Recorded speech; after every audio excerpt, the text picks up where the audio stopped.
Well, in the documentary The Last Dance, you Yeah, see him what some people would consider abuse towards his fellow players, especially in right, practice and stuff right, like right, that. Shoot it, hoe, and bitch, you ain't gonna make it, and right, that right, type of right, stuff. right. Did you experience any of that yourself? Oh yeah, on every level, not just with MJ. That's league wide, man. That's league wide. Nobody is harder on you on a professional level than your teammates. So if I guarantee you, if a baseball player is going through a batting slump, some of his teammates coming by telling him, man, you can't get your way out of a wet paper bag. And it's the same thing on the pro level. Oh, man. So we would have shooting games, and somebody's going through a shooting slump, and you tell them, coach, don't put him on my team.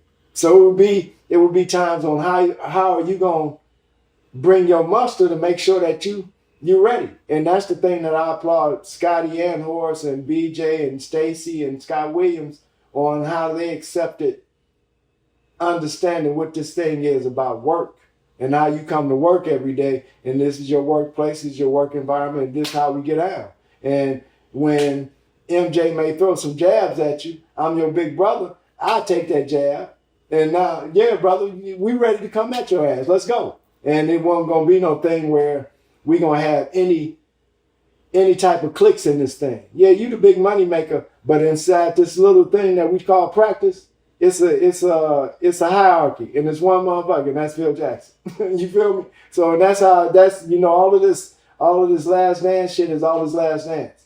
But the reality of it is, Phil Jackson ran the team, Johnny Bach ran the defense, Tex Warner ran the offense.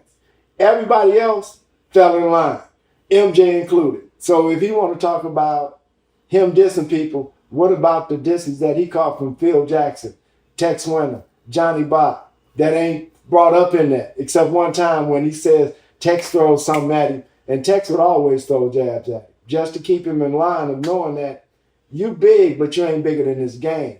And I think that's the part of this last dance that needs to be encapsulated, is that the game of basketball, brother, the game of basketball is bigger than you. Now you can do what you want to, your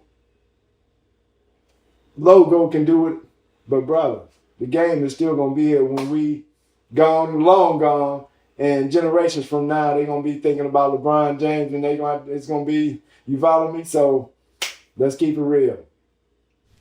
Well, you were with the Bulls during the whole Bad Boys rivalry. Didn't you grow up playing with Isaiah?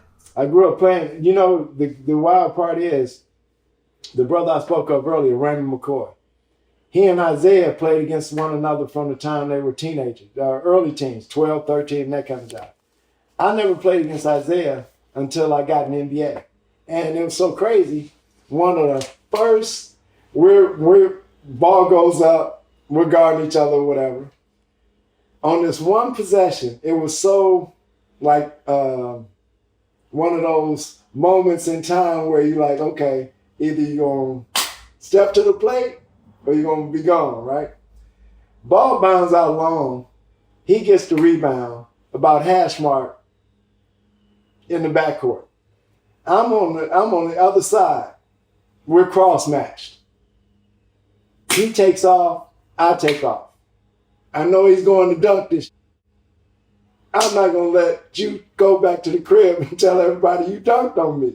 So I'm going to foul you. And that's how it was. And when I fouled him, it was like, that was a good foul, Hodge. And from that point on, it was welcome me to the league on that level, So it was one of those things. That was our first contact. And man, we had great, great, great competitive battles. And Tex calls it the battles within the battles. That I know that the Bulls would have never won a championship without Craig Hodges just being on the team. Whether me and Isaiah had any workings, he understood the mentality of me coming from here, that I was going to infuse that the same way you infused them bad boys with the Chicago mentality, because that's what it is.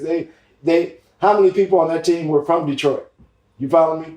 That it was a Chicago thing that he took, that he was able to say, you know what, man, we getting ready to play this ghetto ball.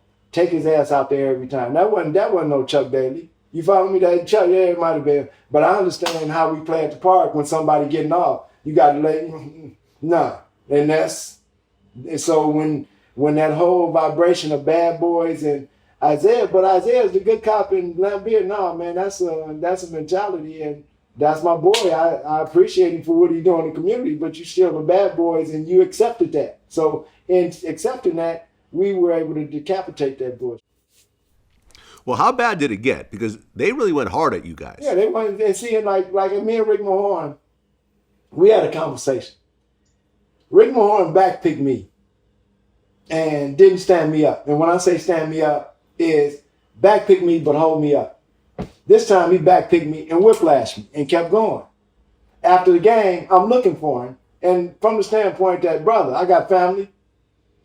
Now, depending on your response, and he didn't know, man, come on, man. And he's like, Hodge, it wasn't like that. And from that point on, it was like that, where Rick Mahorn would stand you up. But then you have some of the assholes like Laimbeer, where you have to go, have to make sure when you running through the paint that you wasn't catching a flying.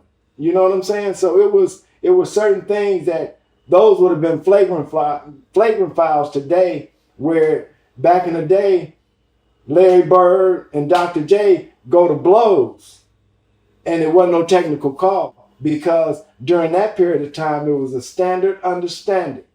The only time you can really get fouled is with the basketball, and it was an understanding of no harm, no foul. So if wasn't nobody harmed in that fighting shit, let's stop playing, man, and get back to this thing. And that's a different mentality of the physicality that was a game from the late 70s, to early and mid 90s.